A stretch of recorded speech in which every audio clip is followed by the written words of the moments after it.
काही झाला प्रकार त्याबद्दल आपण काय?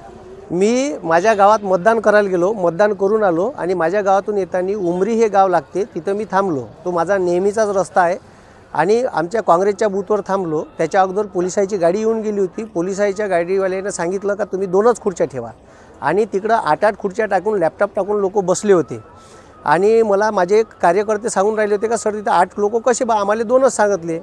मग मी त्याचं ऐकलं। मग मी इच्छे PI कापडे साहेब यायला फोन केला तर ते येतो म्हणे आणि तिथं मला गावातल्या लोकांनी सांगितलं का ग्रामपंचायतचा कर्मचारी आशिष म्हणून तिथं बसला आहे, ठीक आहे, लॅपटॉप टाकून। ॲक्च्युली तो पक्षाचा बूथ असल्यामुळे तिथं बसता येत नाही।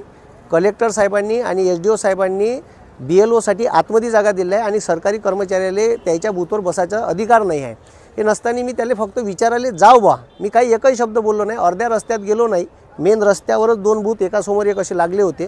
तर सरळ तो गुंडा प्रवृत्तीचा आणि आमदार पंकज भोयरचा पिलांटू सचिन खोशे यानं सरळ आणि त्याच्यावर क्रिमिनलचे बरेचसे आरोप आहे, त्याच्यावर गुन्हे दाखल आहे आणि तो डायरेक्ट माझ्या अंगावर येऊन मला मारहाण करून राहिला, ठीक आहे। मी एकही शब्द बोललोच नाही, म्हणजे मी रस्त्यानं चाललो तर डायरेक्ट माझ्या अंगावर आला, माय बहिणीच्या शिवा दिल्या, ठीक आहे, घाणेरड्या शिवा दिल्या, माझी गच्ची पकडली आणि मला डायरेक्ट मारायला भिडला।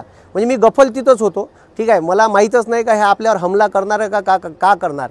हे सरळ BJPचे माजलेले जे काही हे लोक आहे पोसून ठेवलेले, पंकज भोयर यांनी पोसून ठेवलेले लोक असे अरेरावी करतात आणि सरळ आणि त्याच्यानंतर बाकीचे लोक गावातले धावत आले तर त्याले म्हणे एकाएकाले पाहून घेईन। माझी पत्नी सहित कुटुंबासहित मी येत होतो।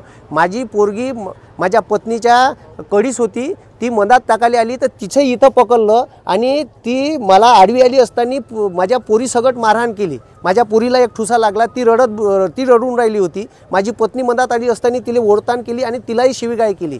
अशा प्रवृत्तीचे लोक इथं महाराष्ट्रात राज करून राहिले आणि या वर्धेतसुद्धा याचा गुंडाराज सर्रास चालू आहे आणि त्याच्यावर एक प्रदेश प्रवक्ता राष्ट्रवादीचा असताना माझ्यावर त्यांनी हमला केला। म्हणजे तुम्ही विचार करा, मी एकही शब्द बोललोच नाही, म्हणजे मी डायरेक्ट रस्त्यानं मधातून चाललोच होतो तर डायरेक्ट माझ्यावर हमला केला। आणि हे योग्य आहे का? हे मतदारांनीच लक्षात घ्यावं। याची गुंडा प्रवृत्ती भ्रष्टाचार प्रचंड माजलेला आहे आणि हे सरळ अरेरावी करत आहे। मी काही एकही शब्द बोललो नसताना ही मारझोड केलेली आहे, ठीक आहे। आणि सरळ त्याच्यानंतर पुन्हा एक ठाकूर म्हणून तिथं माणूस आहे, एक जवादे म्हणून स्त्री आहे, ती सरळ माझ्या अंगावर आली, मला शिवीगाळ करू लागली, आई बहिणीच्या शिवा दिल्या घाणेरड्या। मी ऐकूनच राहिलो, माझं काही त्याच्यात स्टेटमेंट नव्हतं, तरी त्यांनी अशा पद्धतीचं माझ्यावर डायरेक्ट